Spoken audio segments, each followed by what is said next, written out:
L'Amérique mentionnée dans le Coran? Non, c'est pas possible. Eh bien si, c'est possible et je vais vous le montrer. Mais avant cela, je voudrais vous poser deux devinettes. La première, dans quelle ville se trouve la Statue de la Liberté? À Londres, à New York, à Paris ou à Calcutta? Vous allez me dire, je le sais. Eh bien faites attention parce que je suis sûr que 90% de vos réponses vont être fausses. Deuxième devinette, qui a inventé les blue jeans? Est-ce que c'est les Américains, les Juifs ou les Français? Encore, là aussi vous allez être très surpris.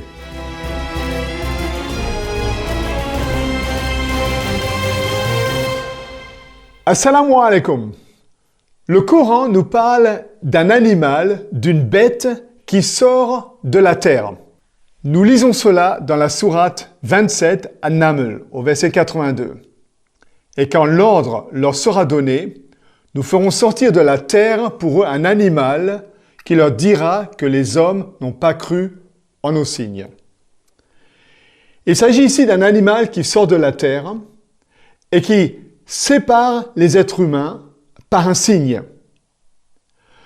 Il parle aux hommes et le contexte nous dit qu'il apparaît peu avant le jugement dernier. Des hadiths nous disent que cette bête qui sort de la terre va séparer les hommes en deux groupes. Il va faire la distinction entre les croyants et les incroyants. Mais de qui s'agit-il? Quelle est cette bête? Ni le Coran, ni les hadiths nous donnent une explication.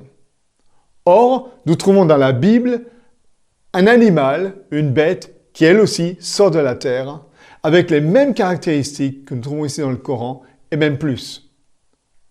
On a dit plusieurs fois dans ces vidéos que souvent le Coran mentionne quelque chose, mais ne donne pas de détails. Et nous trouvons les détails dans la Bible. Eh bien là, c'est la même chose. Alors lisons donc ce que la Bible nous dit de cet animal. Apocalypse au chapitre 13 à partir du verset 11. Puis je vis monter de la terre une autre bête. Elle avait deux cornes semblables à celles d'un agneau et elle parlait comme un dragon. Elle exerce tout le pouvoir de la première bête en sa présence et elle fait que la terre et ses habitants se prosternent devant la première bête dont la blessure mortelle a été guérie. Elle opère de grands signes jusqu'à faire descendre le feu du ciel sur la terre à la vue des hommes. Elle séduit les habitants de la terre par les signes qui lui fut donné d'opérer devant la bête, en disant aux habitants de la terre de faire une image de la bête qui a été blessée par l'épée et qui a survécu. Alors là, il y a beaucoup de choses qui sont très mystérieuses, je reconnais. Il y a une première bête, avant cette bête qui vient de la terre. Il est question d'une blessure mortelle qui a été guérie. Il est question d'une image de la bête. Il est question de plusieurs choses que nous allons analyser en détail. Mais cela prendrait trop long pour faire une seule émission, donc je vais remettre ça à la prochaine vidéo qui va suivre dans quelques jours. Restez donc abonnés, suivez-nous. Mais pour l'instant, on va essayer d'identifier qui est cette bête qui sort de la terre à partir des textes que nous avons ici. Rappelons brièvement ce que le texte ici nous dit. Premièrement, dans les deux textes, Bible et Coran, c'est une bête qui sort de la terre. Deuxièmement, elle parle aux hommes. Troisièmement, elle exerce une puissance énorme. Et dans le texte de la Bible, elle exerce la puissance de la première bête. On ne sait pas quelle est-elle, mais en tout cas, c'est ce que le texte nous dit. Elle accomplit de grands prodiges, fait même descendre le feu du ciel. Et par ces prodiges, elle séduit les habitants de la terre, les amène à adorer la première bête en leur disant de faire une image de la première bête et de l'adorer. On verra plus tard que ceux qui n'adorent pas la première bête et son image vont être persécutés. Ils n'ont plus le droit ni d'acheter ni vendre et seront même partiellement condamnés à mort. Brièvement, regardons cette première bête. Elle a toutes les caractéristiques de la petite corne que nous avons étudiée dans une vidéo précédente. Vous vous rappelez, j'espère que vous l'avez suivie et non, je vous invite à la suivre, que nous avons fait une émission sur Masih Dajjal, l'Antichrist. Et la Bible, dans l'Ancien Testament, dans le livre de Daniel, dans la Torah, au chapitre 7, identifie l'Antichrist. Tout ce que la Bible nous dit dans Daniel 7 au sujet de l'Antichrist, cette petite corne, cette puissance, s'accomplit dans une puissance très précise. En effet, cette corne est un pouvoir qui est tout petit mais qui va grandir très rapidement, qui est d'une nature religieuse, qui apparaît au milieu de l'Empire romain après qu'il a été divisé par les nations germaniques. Il blasphème le nom de Dieu, il persécute ceux qui sont fidèles à la parole de Dieu, et la Bible nous parle de son pouvoir qui va durer 1 temps, 2 temps et une moitié de temps. On va expliquer tout cela, bien entendu. Il dit aussi que ce pouvoir va essayer de changer les temps et la loi. Quel est le pouvoir religieux qui apparaît au milieu de l'Empire romain? De Rome, évidemment. C'est l'Empire catholique, ce qu'on appelait l'Empire, le Saint-Empire d'Occident des nations germaniques. L'Empire romain s'est effondré sous la pression des tribus germaniques, les Allemands, les Vandales, les Ostrogoths, etc., qui sont arrivés. Et c'est l'Église qui a réussi à apaiser ces tribus en les convertissant au catholicisme. On pense au baptême de Clovis, par exemple, qui a été un succès extraordinaire pour l'Église. L'empereur Justinien, à partir de 536-538, va donner son pouvoir à l'Église. C'est-à-dire que c'est l'Église qui va commencer à choisir les empereurs et les rois en Europe. Cela va durer pendant 1260 ans, jusqu'à ce que le général de l'armée de Napoléon, général Berthier, va aller à Rome et va prendre le pape en captivité. Et le pouvoir politique de l'Église catholique, qui va durer pendant tout le Moyen-Âge jusqu'à ce que le pape soit mis en captivité par les armées de Napoléon, va s'arrêter pendant 130 ans jusqu'à ce qu'il va reprendre le pouvoir avec les accords de Latran sous Mussolini. On va en reparler une autre fois. Tout ce que nous lisons dans Daniel 7 s'applique au système politique et religieux de l'Église catholique romaine. Encore une fois, il ne s'agit pas de critiquer les croyants catholiques, les prêtres, tous ceux qui croient vraiment en Dieu et qui sont sincères dans leur foi. Mais il s'agit d'un système qui a essayé de remplacer la vraie religion. Et non seulement cela, quand la Bible nous dit que la petite corne va blasphémer, on voit que l'Église catholique a blasphémé en disant que le pape était le représentant de Dieu sur terre, et aussi en se donnant le droit de pardonner les péchés des hommes et des femmes. Tout cela, nous en avons parlé dans un épisode précédent, celui qui nous parlait du Messie Dajjal dans le Coran et dans la Bible. Dans le livre de l'Apocalypse, il est dit au chapitre 11 que pendant 42 mois, les nations vont piétiner la ville sainte. Les nations, c'est-à-dire les peuples, vont piétiner ce qui est saint aux yeux de Dieu. 42 mois correspond à 3 ans et demi. Et lorsque la Bible nous parle du pouvoir de la papauté en 3 ans et demi, eh bien, nous avons ici un équivalent. De même, au verset suivant, Apocalypse 11, verset 3, il est dit que les témoins de Dieu vont prophétiser revêtus de sacs pendant 1260 jours. 1360 jours, les mois en Israël ayant 30 jours, nous donnent 42 mois, ou 360 jours par an, 3 ans et demi. Donc nous avons la même période ici, 3 ans et demi, 42 mois, 1260 jours. De quoi s'agit-il là? Eh bien, une petite remarque. Dans beaucoup de langues anciennes, il n'y avait pas de chiffres. Pour les chiffres, on employait des lettres. Nous avons cela encore dans les chiffres romains. Le M étant pour 1000, le C pour 100, etc. Et vous savez que lorsqu'on a appris ça à l'école, ça c'était des chiffres très compliqués à lire. Imaginez que vous avez des périodes de temps ou des nombres très longs, alors ça fait des choses très compliquées. Nous avons un peu la même chose avec les années-lumière en astronomie. Au lieu de mettre des dizaines et des vingtaines de zéros dans une distance entre deux planètes, on parle d'années-lumière, c'est-à-dire qu'on raccourcit le temps. De même, dans la Bible et dans d'autres manuscrits anciens, comme par exemple les rouleaux de Qumran, eh bien, on trouve le principe qu'une année est raccourcie en un jour. C'est-à-dire que lorsque la Bible, par exemple, nous parle de 1260 jours, il s'agit en fait de 1260 années. Et ce qui est intéressant, c'est que cela correspond exactement à la période du Moyen-Âge que nous venons de définir, de 538 jusqu'en 1798, là où le pape a perdu toute sa puissance temporelle, pour en tout cas un certain temps. Cette même période de temps, on la retrouve dans Apocalypse au chapitre 12. L'Église, qui est présentée sous le symbole d'une femme, un symbole qu'on retrouve très souvent dans la Bible, l'Église est persécutée.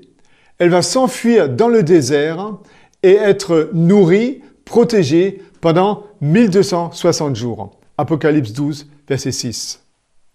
Il est dit plus tard d'ailleurs qu'elle va trouver un endroit dans le désert où elle va être nourrie pendant 1 temps, 2 temps et la moitié d'un temps. Encore une fois ici, 3 ans et demi, 1260 jours, ou si vous voulez, 1260 ans. Toute cette période du Moyen-Âge où l'Église, fidèle à Dieu, est persécutée. Et d'ailleurs, je vous rappelle que tout au début de mes émissions, de mes vidéos, j'ai fait plusieurs vidéos sur le fait que non seulement il y avait 2 christianismes dès le départ de Constantin à Justinian et jusqu'à aujourd'hui, mais aussi que l'Église officielle a toujours persécuté ceux qui étaient fidèles à Dieu, mais que les musulmans ont protégé les chrétiens persécutés pendant tous les siècles. Donc, cherchez cette vidéo dans ma liste, vous allez voir, elle est super intéressante.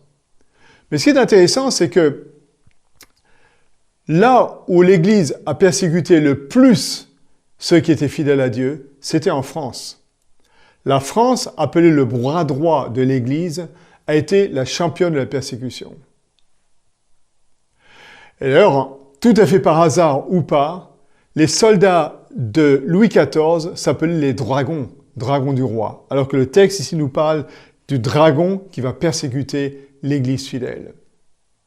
Et la région de France où les Huguenots, c'est-à-dire les chrétiens fidèles, les protestants qui étaient persécutés, ont trouvé refuge, s'appelle encore aujourd'hui le désert. Voir la ville de Saint-Guilhem, le désert, dans l'Hérault, dans le sud de la France. Mais non seulement cela, alors que la persécution s'intensifie, surtout à partir de 1685, c'est là qu'un nouveau pays va ouvrir ses portes à tous les protestants persécutés. Et ce pays, c'est l'Amérique, en fait un continent, l'Amérique du Nord. L'Amérique du Nord, les États-Unis, ont été organisés par les pères pèlerins, c'est-à-dire des protestants qui fuyaient la persécution. Et c'est là que je vous donne la réponse à nos 2 petites devinettes. La vraie statue de la liberté, l'original, se trouve à Paris, au bord de la Seine. Et ce sont ces protestants français qui sont arrivés à New York et qui, en remerciement pour l'accueil qu'on leur a donné, la liberté qu'on leur a donnée, ont fait édifier la statue de la liberté que nous connaissons. Pour la deuxième devinette, les blue jeans étaient les habits des protestants français qui allaient à l'église. Blue jeans, en fait, vient du français bleu de Gênes. Gênes, c'est une ville, un port en Italie, et c'est là que Marco Polo, lorsqu'il est rentré d'Afghanistan et de l'Est de l'Orient, est arrivé. Et il a amené avec lui, entre autres, cette pierre qui a la couleur du blue jean, et c'est de là que vient le mot bleu de Gênes. Et quand ces protestants sont arrivés à New York, ils ont amené avec eux le brevet du blue jean, qui a été déposé d'ailleurs à New York, et c'est un brevet qui venait de la ville de Nîmes, d'où le nom de Nîmes. Voilà donc la réponse à nos 2 devinettes. Je ne sais pas si vous le saviez, mais en tout cas, vous avez appris cela. Qu'est-ce que cela a à faire avec la bête qui sort de la terre? Eh bien, c'est tout simple. Mais qu'est-ce que cela a à faire avec la bête qui vient de la terre que le Coran et le livre de l'Apocalypse mentionnent? Tout simplement, lorsque nous lisons l'Apocalypse au chapitre 13, la première bête vient de la mer. Et la mer, dans la Bible, est un symbole. Les eaux, les vagues, un symbole des peuples, des choses qui sont mouvementées, de la guerre aussi, des révolutions. Donc la première bête surgit dans le monde habité qui est l'Empire romain. Se pourrait-il donc que la Terre est un endroit peu habité? Et cela correspondrait à l'Amérique. Dans ce cas, le deuxième animal serait l'Amérique. Est-ce que cela est possible? Eh bien, il est dit que d'abord, cet animal a deux cornes comme un agneau. L'agneau, en Orient, dans la Bible, partout, est un symbole de l'innocence. Et on est étonné de voir quelle est la générosité, la tolérance que la Constitution américaine a donnée à ces nouveaux arrivés, qu'ils soient protestants ou autres d'ailleurs, puisque même aujourd'hui, l'Amérique est considérée comme le pays de la liberté. Liberté politique, liberté de croire ce qu'on veut, de construire une mosquée, une église, un temple, ce qu'on veut. Mais en même temps, alors que l'Amérique faisait sa constitution de liberté, on voit que peu de temps après, elle commence à massacrer les Indiens, à faire la traite de l'esclavage des Africains. En quelque sorte, l'Amérique est un pays de contradiction, un pays de liberté, mais en même temps un pays qui limite les libertés. C'est pour ça qu'il est dit que cette bête a deux cornes, comme un agneau, mais elle parle comme un dragon. Et non seulement cela, elle fait que tous les habitants de la terre se prosternent devant la première bête. La première bête étant le système catholique, on y reviendra. Mais ce qui est intéressant, c'est que cette force, cette puissance a la possibilité de soumettre le monde entier à faire quelque chose. À faire quoi? À adorer la première bête. Et même à faire une image de cette bête qu'elle va adorer. Pour ce faire, elle opère de grands signes jusqu'à faire descendre le feu du ciel sur la terre à la vue des hommes. Cela me rappelle la puissance de l'Amérique, un pays extraordinairement puissant, non seulement au niveau économique, mais surtout au point de vue militaire. Je me souviens un jour, lorsque j'ai atterri à l'aéroport de Bishkek, au Kyrgyzstan, il y avait des centaines d'avions militaires américains bien garés les uns à côté des autres, des centaines. Un avion coûtant des centaines de millions de dollars. Tout ça pour être prêt à aller en Afghanistan. Mais je me suis dit, mais quel pouvoir! Rien que ces avions sur le parking de l'aéroport, ça suffirait à détruire toute la planète. Ça, c'est la force de l'Amérique. Alors, que veut dire cette image de la bête? Que veut dire adorer l'image de la bête?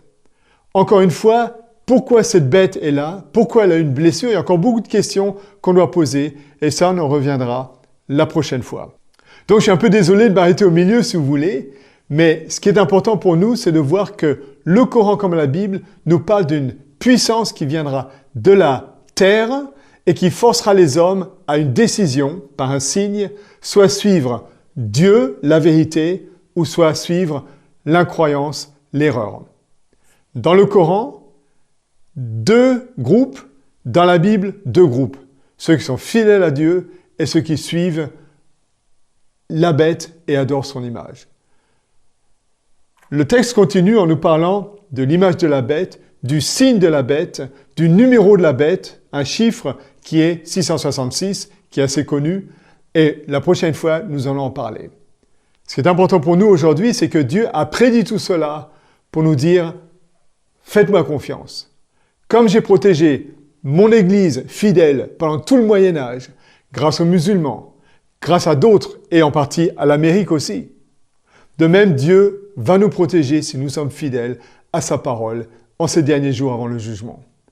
Et dans ce sens, que Dieu vous bénisse. Barakatullah lakum wa assalamu alaikum.